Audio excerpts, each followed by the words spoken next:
Hello friends, hope you all are fine. Today we are going to study our chapter number 4 of class 12 Political Science, book number 2, and the name of chapter is India's External Relation.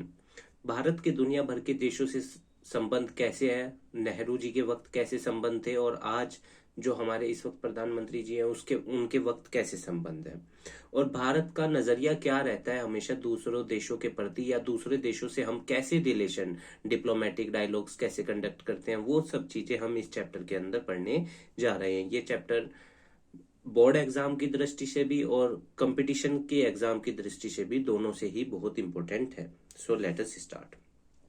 International context. Which type of relation India has with other countries, that is called external relation। जो भी हमारे संबंध दूसरे देशों के साथ किस तरह से है उनको हम क्या कहते हैं, external relation. The article 51, you have to remember this, of Indian constitution deals with directive principle of state policy, DPSP. और याद रखना डीपीएसपी हमने अपने संविधान में आयरलैंड से लिया है। ऑन किस चीज पे जोर देता है, पहला point, promotion of international peace and security, की भारत दुनिया भर के देशों में या दुनिया में शांति स्थापित करेगा और एक दूसरे देशों की रक्षा करेगा। Maintain just and honourable relation between Nations, और दूसरे देशों के साथ एक इज्जत भरे और अच्छे और घनिष्ठ संबंध बनाकर रखेगा। Foster respect for international laws and treaty obligations in the dealing of organized people with one another, और जो भी इंटरनेशनल कानून है या जो भी एक दूसरे देश के साथ संधि हुई है, हमारी ट्रीटी हुई है, उन सबको सही से और क्रियान्वयन तरीके से उनको मानेगा और उनको इम्प्लीमेंट करेगा।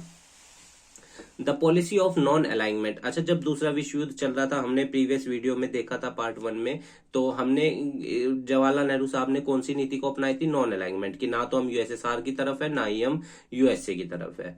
पर जब ये वाली नीति अपनाई थी तो फिर 1971 में यूएसएसआर की मदद क्यों ली थी बांग्लादेश, ईस्ट पाकिस्तान को बांग्लादेश बनाने में वेस्ट पाकिस्तान से, ये अपने आप में एक सवाल है। So let us start. The first objective was to follow name, not to join either the military blocks from USA, और सोवियत यूनियन को हमने ज्वाइन करने से कि हम तुम्हारे साथ किसी के साथ भी नहीं है और ना ही हम तुम दोनों के खिलाफ है, ठीक है ना। To promote rapid economic development and maintain friendly relation with other nation, और भारत की जो नॉन अलाइनमेंट मूवमेंट को ज्वाइन करने की यही मेन मंशा थी कि हम दुनिया भर के देशों के साथ अच्छे संबंध बनाएंगे और भाईचारे को प्रमोट करेंगे। The creation of Indian national army, INA, याद रखिएगा आप, ये नेताजी ने बनाई थी, Netaji Subhash Chandra Bose during the second world war के दौरान उन्होंने ये आर्मी बनाई थी। नेहरूज रोल, नेहरू का क्या रोल था। Jawaharlal Nehru was the country's PM from 1946 to 64 तक वो भारत के पीएम रहे हैं, प्रधानमंत्री रहे हैं। इलेक्शन 51 में हुए थे, इंटरिम गवर्नमेंट के पीएम थे, और जो चेयरमैन इंटरिम गवर्नमेंट के आई थिंक विलियम बेंटिक थे, ये आप एक बार चेक कर लीजिएगा, ठीक है। 1946 to 1964 and was also the foreign minister, और वो भारत के फॉरेन मिनिस्टर भी रहे। The three major objective of Nehru's foreign policy were to preserve the hard-earned sovereignty, protect territorial integrity and promote rapid economic development। अब तीनों शब्दों को एक बार दोबारा से देखते हैं। हार्ड अर्नड सोवरेंटी, कि भारत की संप्रभुता पे किसी और का अधिकार नहीं होगा, ना ही कोई दूसरा देश भारत के इंटरनल मामलों में दखल देगा। दूसरा, प्रोटेक्ट टेरिटोरियल, भारत अपनी भूमि की रक्षा करेगा और ना ही कोई दूसरे देश को अपनी भूमि का 1 इंच भी देगा। Integrity and promote rapid economic development, और भारत एक अखंड भारत बन के रहेगा, दूसरे देशों से जुड़ेगा और इकोनॉमिक डेवलपमेंट अपना भी करेगा और साथ में दूसरे देशों की भी मदद इकोनॉमिक डेवलपमेंट या इकोनॉमिक ग्रोथ में करेगा। इकोनॉमिक डेवलपमेंट और इकोनॉमिक ग्रोथ में ज्यादा फर्क नहीं है, बस आप ये समझ लीजिएगा। इकोनॉमिक ग्रोथ होता है जब देश के अंदर रोड, कम्युनिकेशन, फैक्ट्रीज, ये सब डेवलप हो तो इकोनॉमिक ग्रोथ, और इकोनॉमिक डेवलपमेंट कब होता है, जब लोगों को अच्छी हेल्थ, एजुकेशन फैसिलिटीज मिले, that is called economic development. Nehru wished to achieve these objectives through the strategy of non alignment, Nehru ji इस चीज को कैसे पाना चाहते थे, नॉन अलाइनमेंट के जरिए। Some political parties leader like Bharatiya Jansangh, later the Swatantra party, doctor Ambedkar ji also wanted India should keep close relation with USA. ये सब लोग क्या चाहते थे कि भारत, या ये सब संस्था क्या चाहती थी कि भारत यूएसए के साथ अपने ज्यादा नजदीकी संबंध रखें। Distance from two camps during the cold war, जब कोल्ड वार, याद रखिएगा कोल्ड वार हमने बुक 1 के चैप्टर 1 में बहुत अच्छे से समझाया है, आप उसको जरूर देखिएगा। मैं यहाँ पे उसका कार्ड में या प्लेलिस्ट में या डिस्क्रिप्शन में भी उसका लिंक डाल दूंगा, आप जरूर देखिएगा। During the cold war the US lead NATO non alignment treaty organisation, north Atlantic treaty organisation and the Soviet lead Warsaw pact. US से किसके साथ था? नाटो के साथ था, जो वेस्ट जिसको हम कैपिटलिज्म कहते हैं, और सोवियत यूनियन वार्सोवा पैक्ट जो पोलैंड के अंदर हुआ था, जो किसके साथ है? कम्युनिज्म के साथ है। India advocate non alignment as the ideal foreign policy approach. हमने नॉन अलाइनमेंट मूवमेंट को अपनाया कि भाई ना तो हम यूएसएसआर की आइडियोलॉजी के साथ है और ना ही हम यूएसए के साथ है और ना ही इन दोनों के खिलाफ है। This was a difficult balancing act, ये बहुत मुश्किल था। And sometime the balance did not appear perfect, पर कई बार क्या होता है बैलेंस परफेक्ट नहीं हो पाता। अगर हम यूएसएसआर से हमने 1971 में मदद ली, जैसे ईस्ट पाकिस्तान को आजाद कराया था, बांग्लादेश बनाया, तो फिर यूएसए हमसे कहने लगा कि भाई तुमने जब ये कहा था कि तुम किसी के साथ नहीं हो तो फिर उसकी क्यों हेल्प ले रहे हो? बात तो ये भी ठीक है। इन 1956 when Britain attacked Egypt over the Swiss canal, याद रखिएगा इजिप्ट में से सुइज कैनाल गुजरती है और ब्रिटेन ने बनवाई थी, और आई थिंक ये 1869 में शुरुआत हुई थी। इसका मतलब कि चल गई थी ये 1869 में, और इसको नियर अबाउट 15 ईयर्स के आसपास लगा था पैसा, 15 ईयर्स लग गए थे बनने में। इन 1956 when Britain attacked Egypt over the, अच्छा सुइज कैनाल का मसला क्या है? देखो जो भी देश सुइज कैनाल यूरोप और मिडिल ईस्ट के देशों में जाने का बहुत आसान जरिया है। अगर सुइज कैनाल बंद हो जाए तो पूरा अफ्रीका घूम के जाना पड़ेगा। मिडिल ईस्ट के देश, मिडिल ईस्ट से अगर कोई सामान ले जाना है या यूरोप से कोई सामान लाना है तो पूरा अफ्रीका घूम के आना पड़ेगा। फिर यहाँ पे खतरा सोमालिया पायरेट्स का है, वो जहाज को लूट लेंगे, तो इसलिए सुइज कैनाल एक स्ट्रेटेजिक रूप में भी बहुत इंपॉर्टेंट है। अच्छा फिर वो इजिप्ट की सरकार के लिए बिलियंस ऑफ डॉलर्स कमाते के रेंट भी मिलता है उनको, तो उनको भी बेनिफिट है। पर वहीं पे इटली और ब्रिटेन भी इसमें अपना वो कहते हैं कि ये हम लोगों का इसमें हिस्सा होना चाहिए, इस तरह से वो भी अपना हक उस पर दिखाते हैं। But in the same year when the USSR invaded Hungary India did not protest it. जब यूएसएसआर ने हंगरी पे अपना कब्जा किया या उसमें अपना दखल दिया, इंडिया ने कुछ नहीं कहा उस बात में, ना हम बोले। India did take an independent stand on various international issues, और हमने दुनिया भर के बहुत से इश्यूज पर चैलेंजिंग हो गया। क्योंकि इंडिया कन्विंस करना चाह रहा था साउथ एशियन देशों को कि भाई तुम आ जाओ, और मतलब कि हाँ, ना तुम यूएसए के साथ जाओ ना यूएसएसआर के साथ जाओ, और न्यूट्रल रहो, नैम के साथ अपने बने रहो। The USA was not happy about India's independent initiative, USA इससे खुश नहीं था। The policy of non alignment were very close to the USSR, क्योंकि यूएसए का ये मानना था कि ये जो नॉन अलाइनमेंट पॉलिसी है ना, ये फायदा पहुंचा रही है यूएसएसआर को। एफ्रो एशियन यूनिटी, एफ्रो मतलब अफ्रीका, एशियन मतलब हम देश। Nehru established of contact between India and other newly independent state in Asia and Africa. Nehru ji ने किसके साथ कोशिश करी अपने रिलेशंस बनाने की, या उन देशों से संपर्क किया जो हाल फिलहाल में ही आजाद हुए थे। India convened the Asian relation conference in March 1947 में हमने ये कॉन्फ्रेंस कराई, आप you have to remember this. India made a lot of effort for the freedom of Indonesia and an international conference held in 1949 to support its freedom struggle. हमने Indonesia को आजाद कराने के लिए बहुत संघर्ष किया, और 1949 में एक इसी के उसमें एक इंटरनेशनल कॉन्फ्रेंस कराई गई सपोर्ट में। India was a staunch supporter for the decolonisation process, हम दुनिया भर के जो भी देश ब्रिटेन का या किसी और देश का मतलब कॉलोनी बन गया था या उस पे किसी और देश का कब्जा था, इंडिया उसके साथ था और उसको आजाद करवाना चाहता था उस देश से जो कॉलोनी बना रहा है उसको। डिकोलोनाइजेशन के हम शुरू से ही फेवर में रहे हैं, क्योंकि 200 साल तक हमने ही उस चीज को भुगता है। Process and firmly oppose racism, racism होता है कलर के बेस पे जो अंतर होता है, उसको खत्म करना या उसके खिलाफ हमने हमेशा से आवाज उठाई। स्पेशली एपरेथाइड इन साउथ अफ्रीका, जो साउथ अफ्रीका के अंदर मेनली एग्जिस्ट करती थी, जिसमें नेल्सन मंडेला ने भी आवाज उठाई थी। याद रखिएगा नेल्सन मंडेला दूसरे वो विदेशी हैं जिनको भारत रत्न मिला, और पहले कौन थे? खान अब्दुल गफ्फार खान, जिन्हें हम फ्रंटियर गांधी भी कहते हैं। The establishment of NAM was also held in Afro Asian conference, और उसमें भी इसके बारे में जिक्र हुआ और वहां पे भी इसकी स्थापना के बारे में बताया गया। The first summit of NAM was held in Belgrade in September 1961 में पहली इसकी मीटिंग हुई। Peace and conflict with China, अब इंडिया का चाइना के साथ क्या रिलेशन है, क्या दिक्कत है, आप जानते ही है। चाइना आए दिन हमें गलवान घाटी में या जो उसके साथ तिब्बतन बॉर्डर है या फिर अरुणाचल प्रदेश वाला, वहां पे इंटरनली या फिर इसमें आप देख लीजिए हिंद महासागर में अब भी वो क्या कर रहा है, डे बाय डे अपना इंटरफेरेंस या इन्फ्लुएंस बढ़ा रहा है। और उधर से अब वो पाकिस्तान चाइना कॉरिडोर जो बनने लग रहा है, वो भी इंडिया के लिए एक चैलेंजिंग सिचुएशन है। After the Chinese Revolution in 1949, India was one of the first countries to recognize the communist government. India ने सबसे पहले कम्युनिज्म को रिकॉग्नाइज किया कि भाई चाइना तो कम्युनिस्ट है, और आज इसीलिए वहां पे शी जिनपिंग वहां के राष्ट्रपति और कम्युनिस्ट पार्टी ऑफ चाइना वहां पे डोमिनेंसी करती है। Vallabh Bhai Patel were worried about a possible Chinese aggression in future. Vallabh Bhai Patel जी को पता था कि फ्यूचर में, उस टाइम मतलब उन्हें पता था कि फ्यूचर में चाइना कुछ ना कुछ गड़बड़ी करेगा, और आज कर भी रहा है। But Nehru thought that India could face on attack from China. पर नेहरू को ये लगता था कि भाई अगर उसने कुछ ऐसा किया हम उस पर हमला कर देंगे और उससे जीत जाएंगे। अब देखिए वो कहाँ स्टैंड करते हैं, 17-15 ट्रिलियन की इकोनॉमी और हम 3 पॉइंट कुछ की ट्रिलियन की इकोनॉमी, तो कोई मुकाबला ही नहीं है। द जॉइंट इनिशिएशंस ऑफ पंचशील समझौता, याद रखिएगा, इंडिया और चाइना के बीच में हुआ था। द 5 प्रिंसिपल थे इसके अंदर, को existence by the Indian prime minister Nehru and Chinese premier Zhou Enlai on 29 अप्रैल 1954 को ये पंचशील समझौता साइन हुआ था। आप इस डेट को भी याद रखिएगा।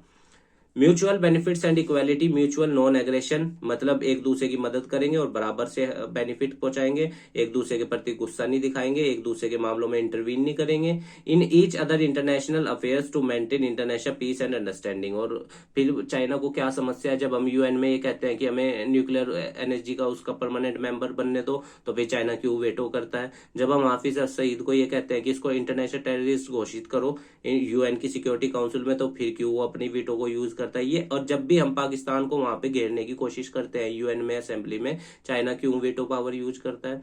जबकि रशिया ने आज तक हमें 3 बार, मतलब कि हमारे खिलाफ अगर कुछ कहा गया है तो वीटो पावर यूज की है 3 बार रशिया ने, इतना फेवर करता है। फिर चाइना को क्या समस्या, बस वही चाइना की ये है कि पॉलिसी दूसरे देशों को मतलब कि अपने कब्जे में मिलाओ, जो भी चैलेंजिंग है उनके लिए। द चाइनीज इन्वेजन इन 1962 जो हम पढ़ रहे हैं, China annexed Tibet in 1950 and thus removed a historical buffer between the 2 countries. और ये सब उसने बातें पुरानी बुला दी, जो भी समझौते या कुछ थे। Initially the government of India did not oppose the openly, पर हमने शुरुआत में तो कुछ कहा नहीं। India gave shelter to Dalai Lama and China protested it. China told India broke Panchsheel. जब हमने दलाई लामा को अपने यहाँ पे शरण दी तो उन्होंने ये कहा कि भाई आपने तो पंचशील समझौता को तोड़ दिया। अरे भाई तू अपनी तरफ से जब इतने सारे वो करता है तब तो कुछ नहीं होता, अगर हमने एक उनको शरण दे दी तो तेरे को दिक्कत होने लग गई। ये चाइना के साथ प्रॉब्लम थी।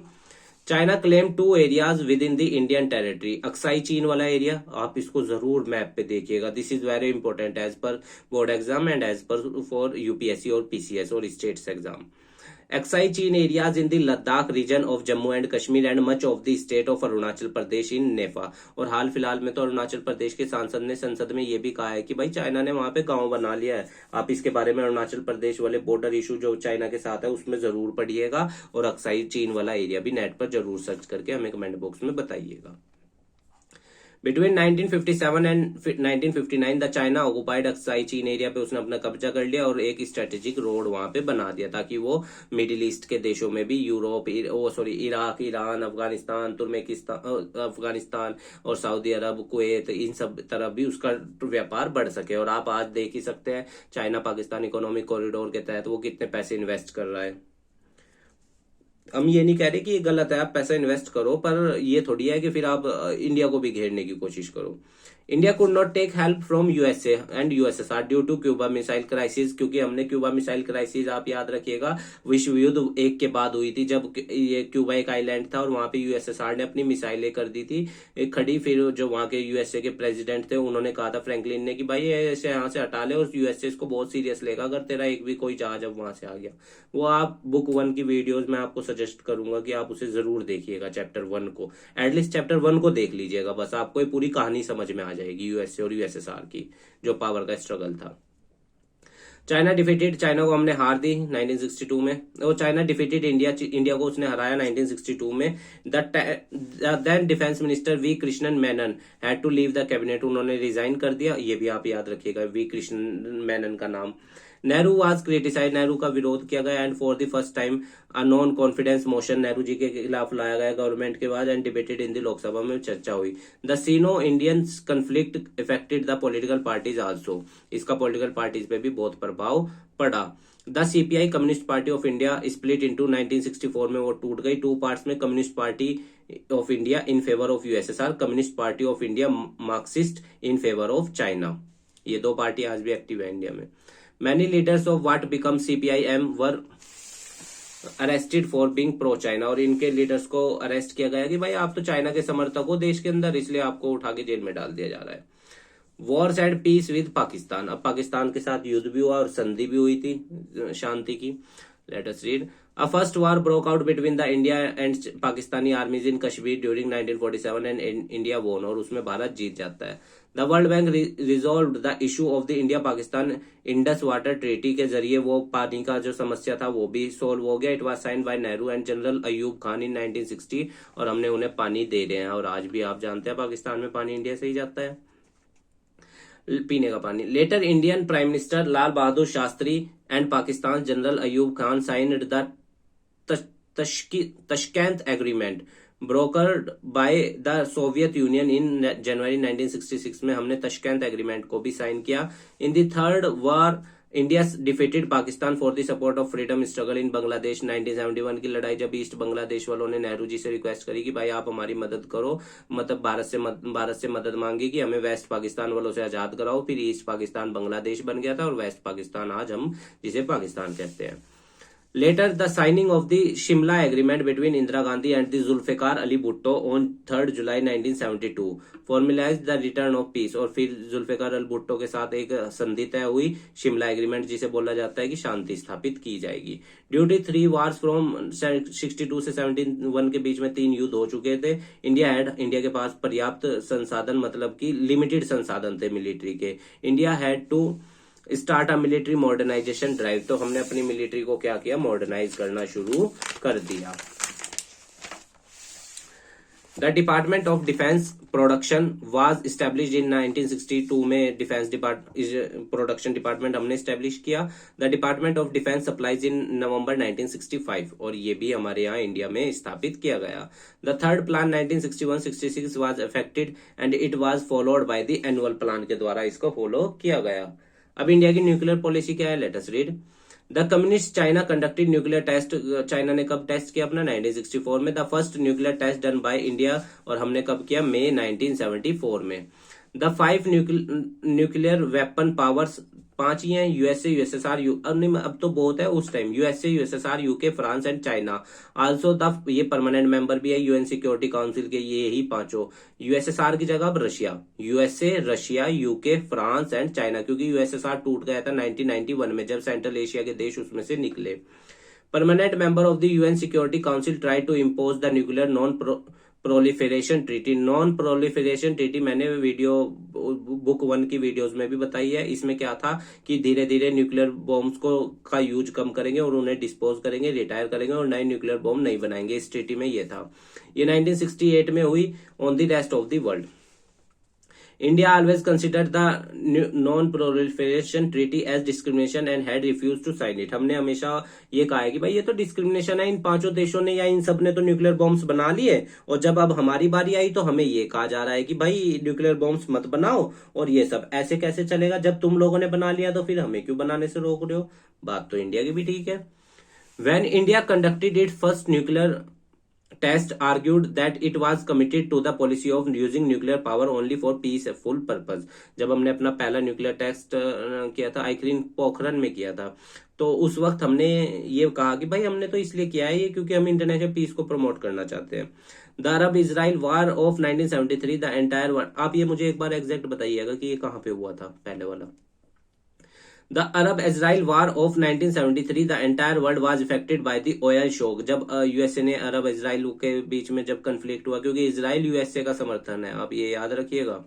The Arab-Israel War of 1973, the entire world was affected by the oil shock due to the massive hike in the oil prices by the Arab nations के द्वारा ऑयल के रेट बहुत ज्यादा बढ़ा दिए गए।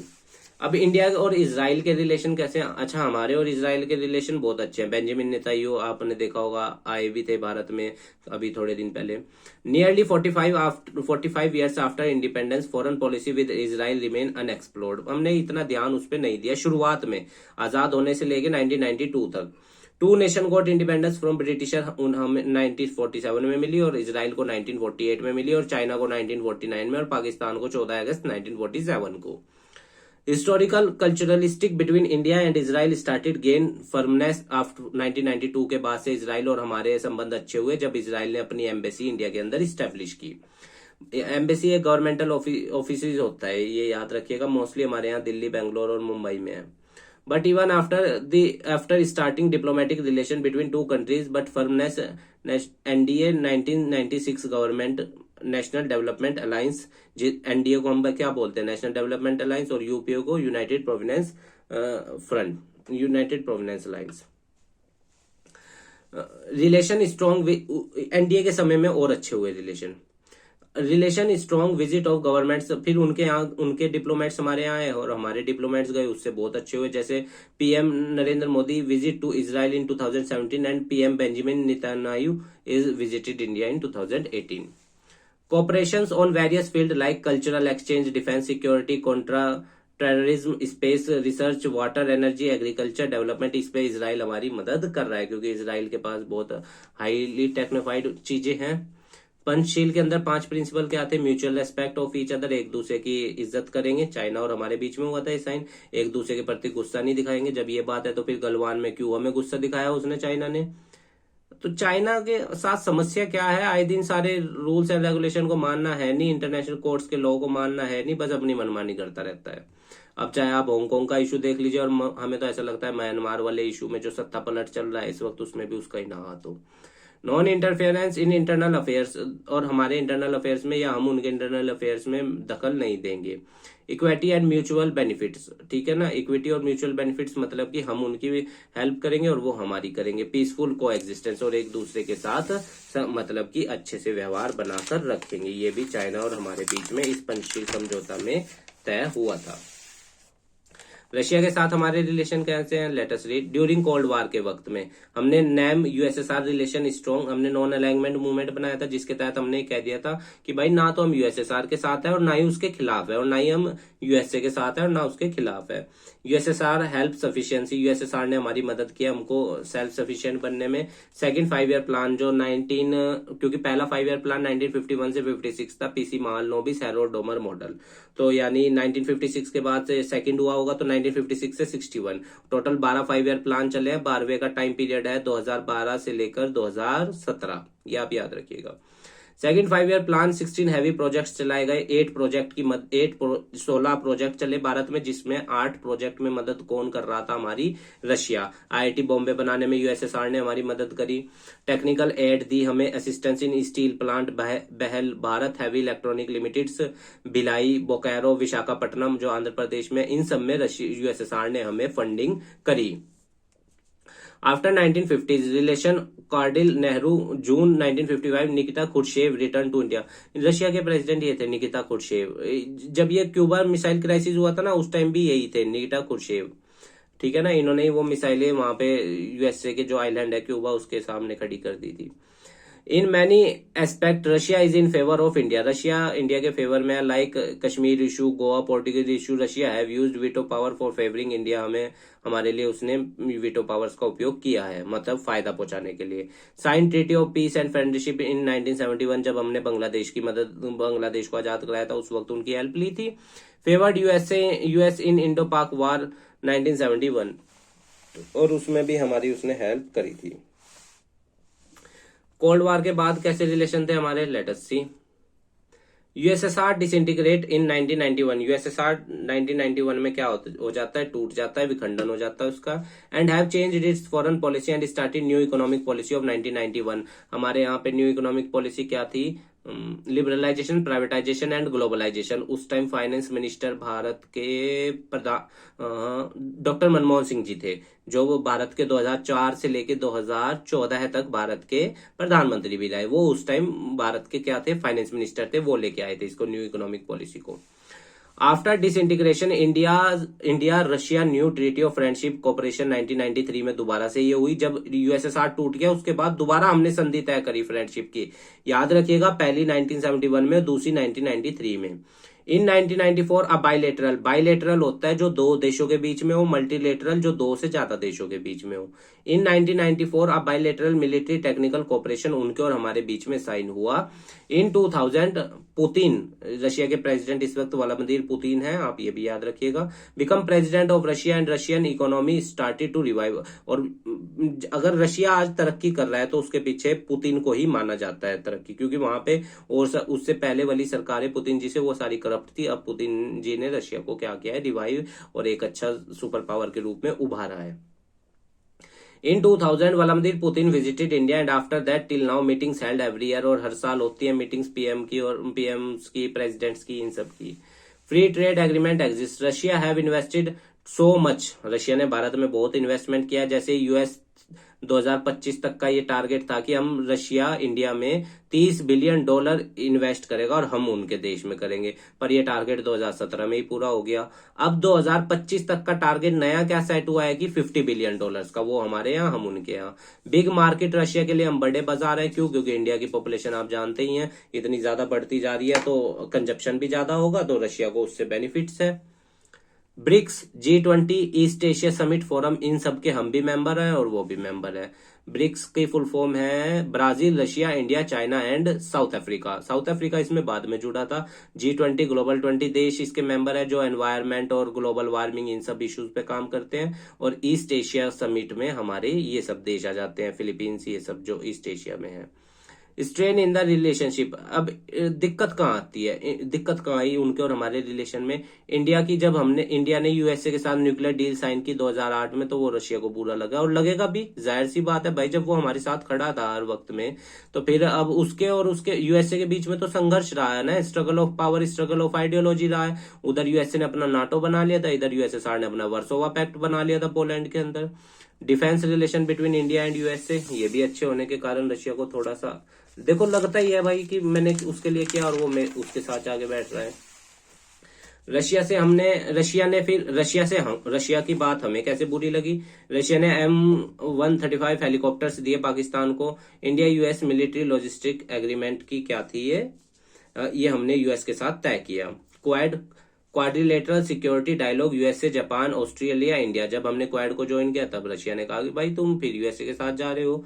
यूएसए इजराइल डिफेंस इंपोर्ट, हम USA से इजराइल से डिफेंस इंपोर्ट करते हैं, डिफेंस की चीजें मंगाते हैं। Russia did not like this, Russia को यह पसंद नहीं था। तो उम्मीद है गाइज आपको ये चैप्टर समझ में आया होगा। हमारे काम को सपोर्ट करने के लिए वीडियो को लाइक कीजिएगा, अपने दोस्तों के साथ शेयर कीजिएगा और हमारे चैनल को भी सब्सक्राइब कर दीजिएगा। और अगर आपकी कोई क्वेरी है या कोई पॉइंट या कोई डाटा हमारे द्वारा गलत बता दिया गया है तो उसके लिए हम आपसे क्षमा मांगते हैं। और अगर कोई आपकी क्वेरी है तो आप हमें कमेंट बॉक्स में जरूर बताइएगा। और अगर कोई फर्दर पॉइंट आपके माइंड में है जो हमारे से द्वारा रह गया है तो आप हमें उसे भी कमेंट बॉक्स में बताइएगा। हमें बहुत अच्छा लगेगा पढ़कर भी, और हमारे पास भी एक नई नॉलेज आ जाएगी आपके द्वारा दी जाएगी जो। तो ठीक है गाइस, स्वस्थ रहिए और मन लगाकर पढ़ाई कीजिए और अपना और अपने फादर मदर का सबका नाम रोशन कीजिए। धन्यवाद गाइस।